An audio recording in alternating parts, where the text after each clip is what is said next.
मैं हृदय से धन्यवाद देता हूं कि बहुत कम समय की सूचना पर हमारे पत्रकार मित्र हमारी बात को प्रदेश की जनता के समक्ष रखने के लिए अपना बहुमूल्य समय हम सबको दिया है। इसके लिए हम धन्यवाद अदा करते हैं।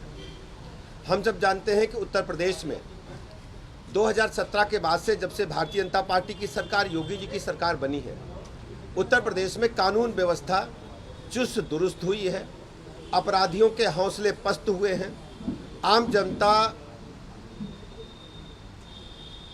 निष्पक्ष और भयमुक्त वातावरण में अपना जीवन यापन कर रही है।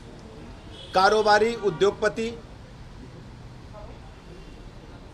हमारे बच्चे, हमारे युवा साथी अपनी दैनिक दिनचर्या को करने के साथ ही प्रदेश को आगे बढ़ाने के लिए अपना पूरी ताकत से लग करके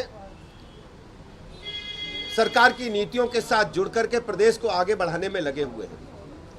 हमारी सरकार की प्रतिबद्धता है कि हम प्रदेश में अपराध और भ्रष्टाचार पर जीरो टॉलरेंस की नीति इलेक्ट्रॉनिक मीडिया में विपक्षी पार्टियां, खासकर समाजवादी पार्टी के लोग जिस ढंग से डकैतों का संरक्षण करने का काम कर रहे हैं, तत्परता दिखाते हुए, चूंकि आधुनिक युग है, इलेक्ट्रॉनिक इंटेलिजेंस का युग है, हमारी सरकार ने सभी तथ्यों को गंभीरता के साथ जांच के दायरे में लेते हुए सर्विलांस के आधार पर, सीसीटीवी फुटेज के आधार पर तथ्यों को जानकारी एकत्र की। जो लोग वांछित थे, सीसीटीवी फुटेज के आधार पर उनकी मोबाइल लोकेशन निकाल करके वांछित लोगों की पड़ताल करके, पहचान करके कार्रवाई प्रारंभ की।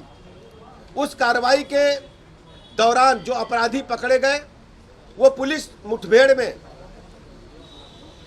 मारे गए और पकड़े भी ढेर सारे लोग गए हैं। चाहे सुल्तानपुर की घटना हो या प्रदेश की कोई भी घटना हो, समाजवादी पार्टी हमेशा अपराधियों के समर्थन माने का काम करती है। ये पहला मैं वाकया देख रहा हूं या पहला स्टेट देख रहा हूं जहां पर समाजवादी पार्टी, जिस व्यक्ति के यहां अपराध हुआ है, उस ज्वेलर्स के समर्थन में एक भी सेंटेंस समाजवादी पार्टी के मुखिया, समाजवादी पार्टी की तरफ से नहीं आया। जिस व्यक्ति के यहां हत्या हुई है उसके समर्थन में पीड़ित पक्ष के साथ खड़े होने के बजाय हमेशा समाजवादी पार्टी अपराधियों के साथ खड़े होने का दावा करती रही है। जिस बेटी के साथ रेप हुआ हो, समाजवादी पार्टी कभी उसके साथ खड़े होते नजर नहीं आई, केवल आई तो आई है अपराधियों को बचाने के लिए। मैं सुल्तानपुर की घटना का जिक्र फिर करना चाहूंगा। सुल्तानपुर की घटना में वांछित अपराधियों को हमारी पुलिस ने गिरफ्तार किया और पुलिस मुठभेड़ के दौरान एक व्यक्ति मारा गया। अब जाति के आधार पर समाजवादी पार्टी उसके समर्थन में खड़ी हुई है। हमारी प्रदेश की सरकार की प्रतिबद्धता है कि अपराधी अपराधी होता, अपराधी की कोई जाति नहीं होती। मैं कहना चाहता हूं कि हमारे साथ सर्व समाज के लोग जुड़े हैं। हमारी सरकार किसी व्यक्ति विशेष की सरकार नहीं है, यह सबकी सरकार है, सबके हितों की चिंता करती है। लेकिन हमारी जिम्मेदारी है हम प्रदेश में कानून के राज को स्थापित करें और हर स्थिति में लोगों को भयमुक्त वातावरण प्रदान करें। हम जब जानते हैं कि इस घटना में जो लोग वांछित थे उनके पास से गिरफ्तारी के दौरान 2.5 किलो से अधिक सोना बरामद हुआ है। जो दिन दहाड़े लूट हुई थी, 2.5 किलो से अधिक सोना बरामद हुआ है। और सबसे बड़ी बात यह है, समाजवादी पार्टी प्रेस कॉन्फ्रेंस करके जनता को गुमराह करने का असफल प्रयास करती है, जबकि प्रदेश की जनता जानती है कि समाजवादी पार्टी अपराधियों को जब जब इनकी सरकारें रही हैं, जब जब इन्हें ताकत मिली है, ये पुष्पित पल्लवित करती रही हैं। जहां तक आप सब जानते हैं, समाजवादी पार्टी ने जिस ढंग से अपनी विगत सरकारों के दौरान, आप देखते होंगे, हमें अच्छी तरह याद है, इसी राजधानी लखनऊ में हजरतगंज के क्षेत्राधिकारी को लोहिया वाहिनी के गुंडों ने बोनट पर टांग करके लखनऊ की सड़कों पर घुमाया था और बेचारे वो पुलिस उपाधीक्षक बोनट पर लटके लटके पूरे लखनऊ में सड़कों पर नंगा नाच लोहिया वाहिनी के गुंडों ने किया था।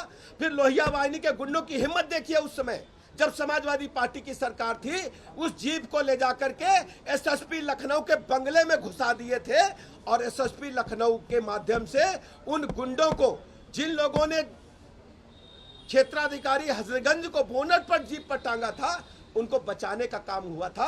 आज तक उस घटना में कितने लोगों की सजा हुई है, समाजवादी पार्टी बताए।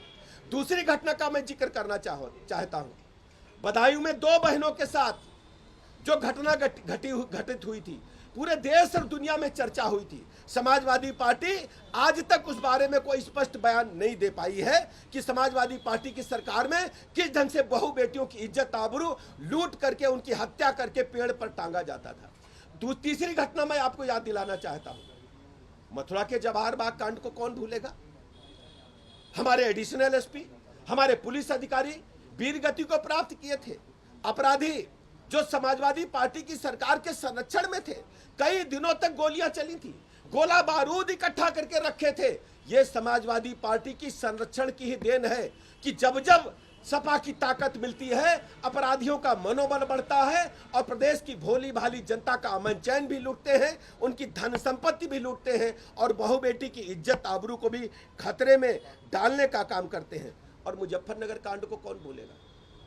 मुजफ्फरनगर में जब एक हमारी बेटी के साथ, बहन के साथ दुर्व्यवहार हुआ था, उस समय क्या हुआ था।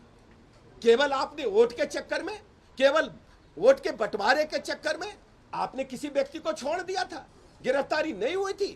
पूरे देश ने शर्मनाक स्थिति का सामना किया था। मुजफ्फरनगर दंगे में कितने लोग मारे गए थे जो निरपराध थे। समाजवादी पार्टी को जवाब देना चाहिए। और हम आज कहना चाहते हैं, समाजवादी पार्टी का डीएनए ही ऐसा है, समाजवादी पार्टी की व्यवस्था ही ऐसी है। जब जब वो सरकार में आते हैं, गुंडे, माफिया, मवाली, सारे लोग कॉलर खड़ा करके प्रदेश की जनता के ऊपर रोड रोलर चलाने का काम करते हैं, रोड रोलर चलाने का काम करते हैं, जनता को कुचलने का प्रयास करते हैं। ये भारतीय जनता पार्टी की सरकार है, ये किसी अपराधी को बकसने वाली सरकार नहीं है। हर स्थिति में दूध का दूध, पानी का पानी होगा। अपराधियों को कड़ी से कड़ी सजा देने की काम हमारी सरकार अदालत के माध्यम से करेगी।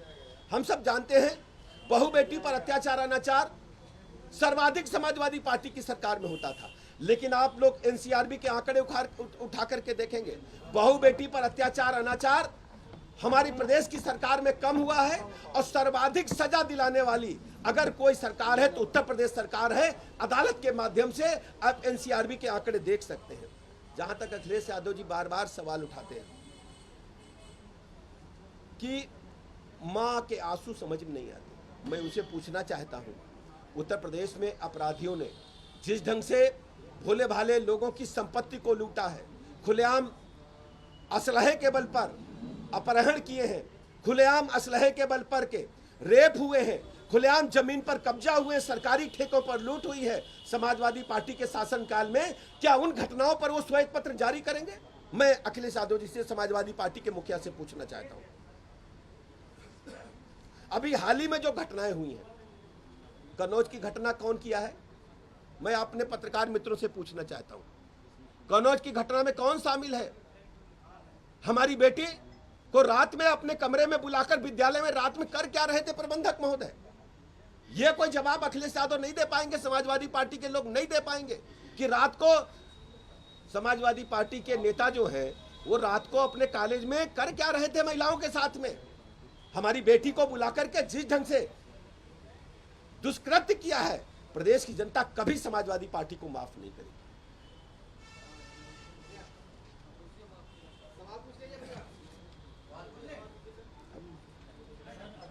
मुख्यमंत्री जी को लेकर आज बोला है कि माफिया और मठाधीश में ज्यादा अंतर नहीं है।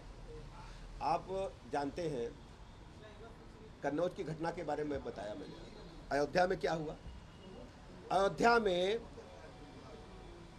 मौलाना साहब ने, उनका नाम आप सब जानते हैं, उन लोगों ने रेप भी किया और सीनाजोरी भी की।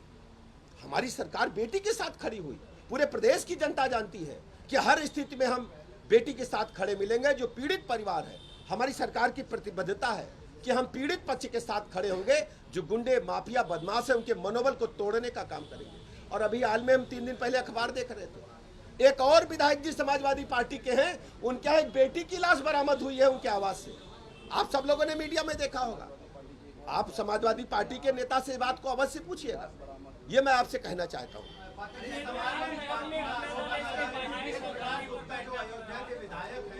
उन्होंने जमीनें कब्जे करवाई हैं, प्लॉटिंग हुई है और बड़ी संख्या में जो है बीजेपी के नेता अधिकारी सभी ने कब्जा आप एक काम करो, आप एक काम करो, सर अखिलेश यादव ने कहा कि इस सूची को हम पार्लियामेंट के दोनों आप सदन में आप रखेंगे। देखिए, नाम सचिव अधिकारी और नेता दोनों। आप मेरी बात सुन लीजिए। समाजवादी पार्टी से मैं पूछना चाहता हूं, अयोध्या का वर्ल्ड क्लास इंफ्रास्ट्रक्चर बनकर के तैयार हुआ है। 32,000 करोड़ रुपए की परियोजनाएं वहां धरातल पर उतर रही हैं और लगभग 50,000 करोड़ की परियोजनाएं जो 32,000 में शामिल है, उसको शीघ्र हम पूरा करने वाले हैं। अयोध्या वर्ल्ड क्लास सिटी के रूप में डेवलप हो रहा है। उनकी पीड़ा मैं बता रहा हूं, उनकी पीड़ा जो है वो ये नहीं है, उनकी पीड़ा ये है कि अयोध्या का डेवलपमेंट कैसे हो गया। ये वही लोग हैं समाजवादी पार्टी के लोग जिनके पुराने शासनकाल में समाजवादी पार्टी की सरकार थी। अयोध्या में निहत्थे राम भक्तों पर गोलियां चला करके खून की नदियां बहाने का काम मुझे अच्छी तरह याद है। हम लोग स्टूडेंट पॉलिटिक्स में थे। अयोध्या का जो ब्रिज है, सरयू माई का ब्रिज है, पूरा खून से रंगा हुआ था। राम मंदिर के आसपास की गलियां खून से रंगी हुई थी। ये सब समाजवादी पार्टी के शासनकाल में हुआ है। हमारी प्रतिबद्धता है कि हम उत्तर प्रदेश में लाइन ऑर्डर को मेंटेन करेंगे और जो भी दोषी होगा उसके खिलाफ कड़ी से कड़ी कार्रवाई होगी। सत्ता में आएंगे कि फर्जी एनकाउंटर हो रहा है, सबकी जांच करवाएंगे। जो एनकाउंटर अभी हो रहे हैं, सत्ता में आने के सबकी जांच करवाएंगे। अखिलेश जी, फर्जी एनकाउंटर अरे भाई, जांच करवाएंगे। मैं आपको स्पष्ट कर दूं, आप सब जानते भी हैं, जब कभी कोई इनकाउंटर होता है तो मजिस्ट्रेटी जांच होती है और मजिस्ट्रेटी जांच के बाद पूरा मामला अदालत में जाता है। माननीय न्यायालय सर्वोच्च है। भारतीय संविधान के तहत हमारी जिम्मेदारी है कि हम माननीय न्यायालय के निर्णयों का पालन करें और पूरा मामला मजिस्ट्रेटी जांच के बाद न्यायालय में जाएगा। समाजवादी पार्टी के लोग केवल घड़ियाली आंसू वोट के लिए कानून को दरकिनार करके, कानून व्यवस्था को ध्वस्त करके जनता को गुमराह करना चाहते हैं। प्रदेश की जनता कभी इन्हें माफ नहीं करेगी।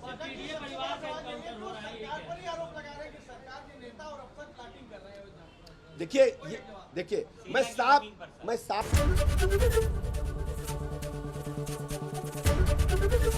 एबीपी गंगा, खबर आपकी, जुबान आपकी।